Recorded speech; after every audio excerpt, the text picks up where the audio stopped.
Friends, welcome to Eswari சமையல். இன்னைக்கு வந்து நம்ம ஈஸ்வரி சமையல்ல ரொம்பவே டேஸ்டியான ஒரு லஞ்ச் பாக்ஸ் மெனு, ஒரு வித்தியாசமான செய்முறையில் சோயா உருண்டை வச்சு ஒரு சோயா உருண்டை ஃப்ரைட் ரைஸ் வந்து எப்படி செய்யலாம் அப்படின்ட்டு பார்க்கலாம் வாங்க. இன்னைக்கு வந்து நம்ம சீரகச்சம்பா அரிசி வச்சு ஃப்ரைட் ரைஸ் செய்ய போகிறோம். அதுக்கு வந்து நான் 1 டம்ளர் சீரகச்சம்பா அரிசி எடுத்திருக்கேன். இது வந்து ஒரு 20 நிமிஷம் ஊற வச்சுக்கலாங்க. இப்போ இந்த அரிசி வந்து நல்லா கழுவி எடுத்துகிட்டு வந்துடலாங்க. நல்லா கழுவி எடுத்துகிட்டு வந்துட்டேங்க. ஒரு 20 நிமிஷம் ஊற வச்சுக்கலாங்க.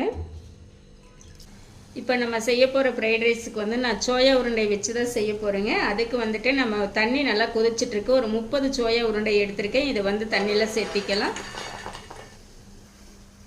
இப்போ சேர்த்திட்டு நம்ம இது ஒரு 5 நிமிஷம் மூடி போட்டு வச்சிடலாங்க. அது நல்லா ஊறி வரட்டும்.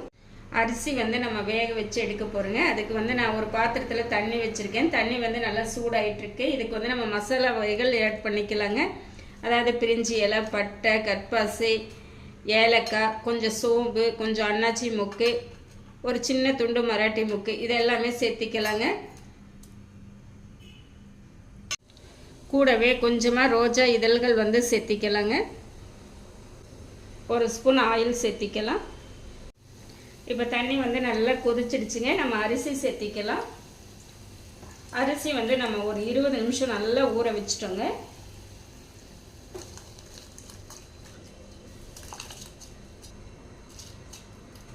அரிசி வந்து கொதிச்சு வேகட்டுங்க.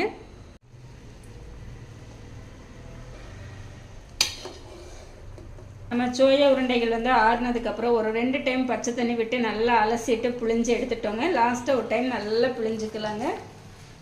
நல்லா இந்த மாதிரி அமுத்தி புளிஞ்சுக்கோங்க. அப்போ தான் அதில் இருக்கிற தண்ணி எல்லாம் நல்லா வெளியில் வந்துடும்.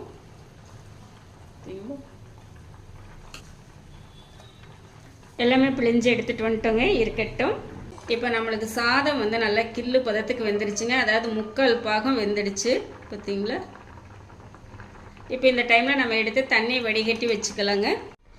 நம்ம சாதத்தை வந்து தண்ணி வடிகட்டிட்டு இந்த மாதிரி ஒரு அகலமான தட்டில் வந்து சேர்த்திக்கலாங்க. அப்போ தான் அது ஆறிட்டுருக்கும். நம்ம அதே பாத்திரத்தில் வச்சுட்டோம் அப்படின்னா அந்த சூட்டுக்கு வந்து சாதம் ரொம்ப குழஞ்சி போயிடுங்க. அதனால் இந்த மாதிரி ஒரு அகலமான தட்டில் வந்து நம்ம சேர்த்து நம்ம ஆற வச்சுக்கலாங்க. இது ஆறட்டும். ஆன் பண்ணிவிட்டு தாளிப்புக்கு வந்து அடுப்பு ஆன் பண்ணிவிட்டு கடாய் வச்சுட்டேங்க. ஒரு ஸ்பூன் எண்ணெய் சேர்த்திக்கலாம்.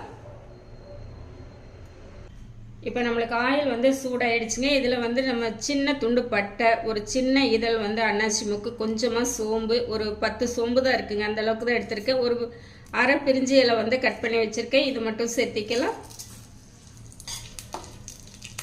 நல்லா பொரிஞ்சிடுச்சுங்க. ஒரு பெரிய வெங்காயம் கட் பண்ணி வச்சுருக்கேன், சேர்த்திக்கலாம். ஒரு இந்த லென்த்துக்கு ஒரு துண்டு இஞ்சி வந்து நல்லா துருவி வச்சுருக்கேங்க. ஒரு 4 பல் பூண்டு வந்து அதுவுமே துருவி தான் வச்சுருக்கேன். இது ரெண்டுமே இப்போ சேர்த்திக்கலாங்க.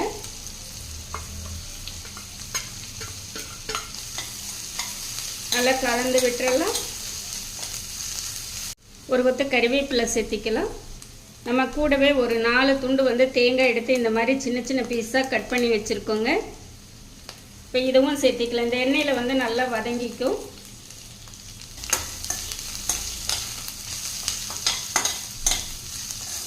இது எல்லாமே நல்லா வதங்கி வரட்டுங்க.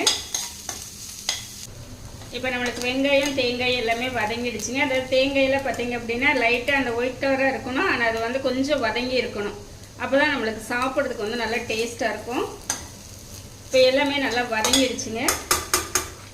இப்போ வந்து நான் ஒரே ஒரு தக்காளி வந்து நல்லா அடித்து எடுத்து வச்சுருக்கேன், சேர்த்திக்கலாம். ஒரு 1/4 ஸ்பூன் மஞ்சள்தூள், 1 ஸ்பூன் மிளகாய்த்தூள், ஒரு அரை ஸ்பூன் கரம் மசாலா. இந்த கரம் மசாலா வந்து நம்ம டேஸ்ட்டுக்காக தான், நம்ம வேறு எதுவுமே சேர்த்துலைங்க. இது மட்டும்தான் சேர்க்குறோம். ஸோ சேர்த்திட்டு நல்லா கலந்து விட்டுறலாம். அடுப்பை சிம்மில் வச்சுட்டு இந்த மசாலாவை 1 நிமிஷம் வதக்கிக்கலாங்க. 1 நிமிஷம் நல்லா பச்சை வாசம் போக வரைக்கும் வதக்கிட்டுங்க. இப்போ நம்ம எடுத்து வச்சுருக்கிற சோயா உருண்டைகள் வந்து சேர்த்திக்கலாம். சேர்த்திட்டு நல்லா கலந்து விட்டுறலாங்க.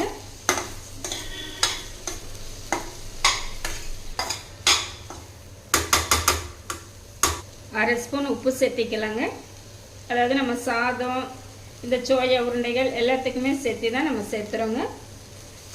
சேர்த்திட்டு ஒரு டைம் நல்லா கலந்துக்கலாங்க. இது வந்து செய்கிறது வந்து ரொம்பவே ஈஸிங்க. காலையில் டைம் வந்து நம்ம குழந்தைகளுக்கு பிடிச்ச மாதிரி லஞ்ச் பாக்ஸுக்கு செய்யணும் அப்படின்னா இந்த மாதிரி ஈஸியாக செஞ்சிடலாங்க. அதுவும் நம்ம வீட்டில் இருக்கக்கூடிய பொருட்களை வச்சு ஈஸியாக செஞ்சுக்கலாம்.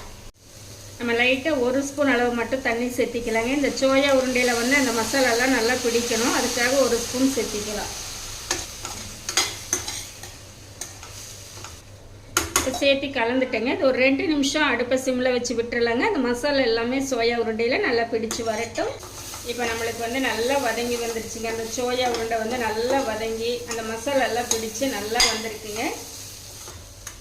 இப்போ இந்த டைமில் வந்து நம்ம வடித்து வச்சுருக்கிற சீரக சம்பா அரிசி ரைஸ் வந்து சேர்த்திக்கலாங்க. நம்ம இது உடஞ்சி போயிடாமல் மெதுவாக சேர்த்தணுங்க.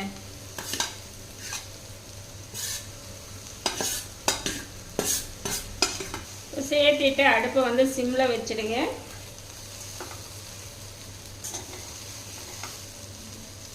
இந்த மாதிரி லைட்டாக அந்த ஓரங்கள் மட்டும் எடுத்து இந்த மாதிரி லைட்டாக கலந்து விடுங்க. இப்போ ரைஸ் சேர்த்து நல்லா ஒரு டைம் கலந்ததுக்கப்புறம் மேலாப்பில் கொஞ்சமாக ஒரு 1/4 ஸ்பூன் மிளகுத்தூள் சேர்த்திக்கலாங்க. கொஞ்சமாக மல்லி இலைகள் சேர்த்திக்கலாம்.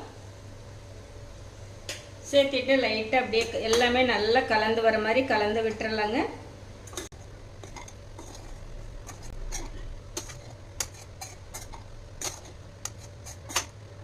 இப்போ நம்மளுக்கு எல்லாமே உப்பு காரம் நம்ம அந்த மசாலா எல்லாமே கரெக்டாக இருக்குதுன்னு நம்ம செக் பண்ணிக்கலாங்க. நம்மளுக்கு எல்லாமே நம்ம சேர்த்துன அளவுகள் எல்லாமே கரெக்டாக இருக்குங்க. மூடி போட்டுட்டு ஒரு 2 நிமிஷம் அப்படியே விட்டுறலாங்க. இந்த சாதம் மசாலா எல்லாமே நல்லா பிடிச்சு வரட்டும். 2 நிமிஷம் அப்படியே மூடி வச்சிட்டோங்க. இப்போ எடுத்து ஒரு டைம் நல்லா கலந்துக்கலாம். பார்த்தீங்களா, அப்படியே உதிரி உதிரியாக சூப்பராக வந்திருக்குங்க. இப்போ வந்து நம்ம எடுத்துக்கலாம். நம்மளுடைய ஃப்ரைட் ரைஸ் வந்து எப்படி இருக்குதுன்னு சாப்பிட்டு பார்க்கலாங்க. அப்படியே இந்த சோயா உருண்டையோடு எடுத்து சாப்பிட்டு பார்க்கலாங்க. பார்த்தீங்களா, இந்த சோயா உருண்டை இந்த தேங்காய் எல்லாம் வச்சு சாப்பிடும்போது இந்த சாதம் வந்து அவ்வளோ ஒரு நல்ல டேஸ்ட்டாக இருக்குதுங்க. இந்த சோயா உருண்டைகளை வந்து நம்ம பொரித்து சேர்த்துனாலும் கூட நம்ம மதிய நேரத்தில் சாப்பிட்றதுக்கு அவ்வளோ நல்லா இருக்காது. இந்த மாதிரி சேர்த்தும் போது மதிய நேரத்தில் சாப்பிட்றதுக்கு அவ்வளோ நல்லா இருக்குங்க. ரொம்பவே சூப்பராக இருக்குது. இந்த மாதிரி நீங்களும் ஒரு டைம் செஞ்சு பாருங்கள். எனக்கு நான் செஞ்ச இந்த ரெசிபி வந்து உங்களுக்கு ரொம்பவே பிடிச்சிருக்கும்னு நினைக்கிறேன். பிடிச்சிருந்தா லைக் பண்ணி ஷேர் பண்ணி கமெண்ட் பண்ணுங்கள். நம்ம ஈஸ்வரி சமையலை சப்ஸ்கிரைப் பண்ணி வச்சுக்கோங்க. அப்போ தான் நான் போடுற வீடியோஸ் உங்களுக்கு உடனுக்குடன் நோட்டிஃபிகேஷனாக வரும். என்னுடைய மற்ற வீடியோஸ் எல்லாமே ஒரு டைம் விசிட் பண்ணி பாருங்கள். உங்களுக்கு ரொம்பவே யூஸ்ஃபுல்லாக இருக்கும். தேங்க்ஸ் ஃபார் வாட்சிங்.